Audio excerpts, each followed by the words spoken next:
Zsámbékre látogatunk el, ahol az iroda, valamint az iskola bútoroknak nézünk utána. Fontos szempont a kényelem, valamint az ergonómia, és hogy a dolgozók azt érezzék, hogy az irodájuk a második otthonuk.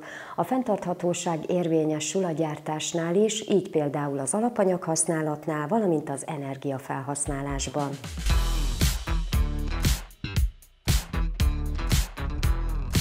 Ebben a gyárban iroda, iskola és óvodai bútorokat készítenek, megmunkálják az alapanyagokat és összeszerelik. A gyárban heggesztő robotok dolgoznak. Minden robot 3 munkahelyen tud dolgozni, tehát a bekészítés után készrejelentéssel automatikusan oda tud jönni a robot, amikor a másik helyen végzett, tehát lényegében állási idő nélkül folyamatosan tud dolgozni. Asztalos és kárpitos üzem működik az új csarnokban, mintegy 4500 négyzetméteren. A fenntarthatósági szempontokat figyelembe veszik a gyártásnál, például az alapanyagok esetében a fémvázak acélból készülnek. Az acélok 100%-ban reciklálhatóak, sőt a reciklált acél az ugyanolyan 100%-os értékű, nem úgy, mint például a műanyagoknál, ahol a reciklált műanyag csökkent értékű. Tehát az acél az nagyon fontos építőeleme ezeknek a bútoroknak. A gyártási hulladékot visszaolvasztják, de amikor a bútor életciklusának a vége elkövetkezik, akkor ugyanúgy haszonvas lesz belőle, és ugyanúgy reciklálják. A zöld gondolkodás a fa alapanyagoknál, például az asztallapoknál is érvényesül. Hogyan lehet energiatakarékosan gazdálkodni az iparban?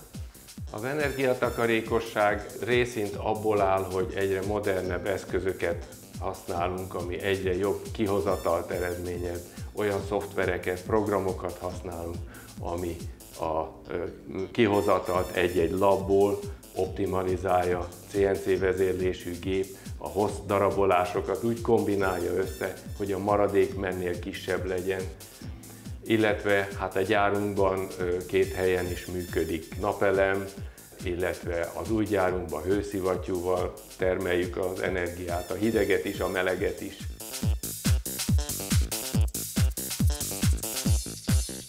Hogyan változtak az irodabútor trendek így az elmúlt években? Állítható magasságú asztalaink is akár 1 vagy 2 motoros kivitelben elérhetőek, akár 2 személyes változatban is, tehát egy asztalnál 2 különböző magasságú ember is tud dolgozni, hisz mindenki a saját magassági méretéhez tudja igazítani az asztalnak a magasságát, 71-től 121 cm-ig.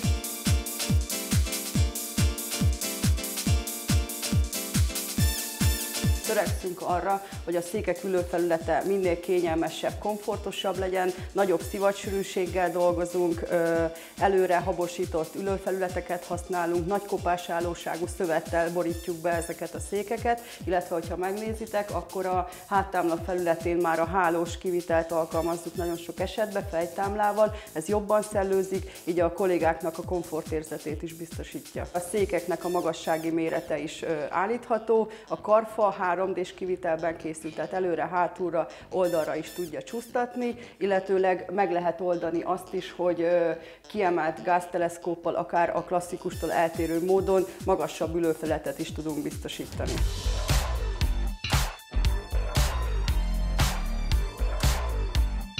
Ezekben a zárható egységekben, szekrényekben lehet elrejteni a személyes tárgyakat, ami főkulcsos rendszerű és levélbedobóval is rendelkezik.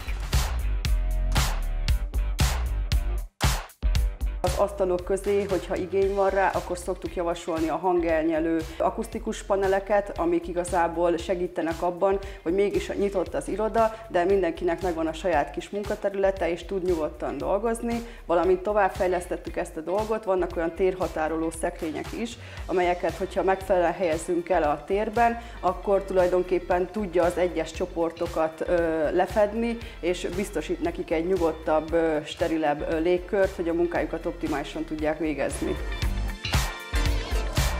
Kedveltek a chatboxok nyitott irodákban és közösségi terekben egyaránt. Az iskola bútorok is sokat változtak, népszerűek a forgószékek, amelyek táskatartóval vannak ellátva.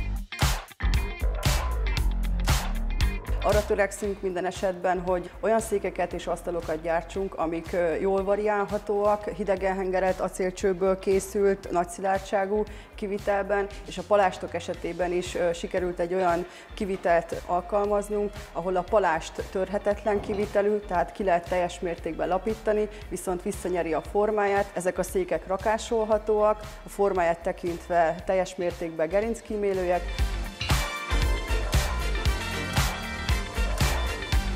Ha az asztallap felületét megnézzük, ott látható 3 darab szám, 3-as, 4-es, 5-ös. Ezek arra a célra szolgálnak, hogy különböző összeállítás esetén különböző formák rakhatóak ki. Tehát tudja használni a 3, a 4, az 5 fő, de akár 10 vagy 20 fős asztal egységeket is ki lehet belőle alakítani. Az iskolai bútorok egyediek, dizájnosak, kényelmesek és praktikusak.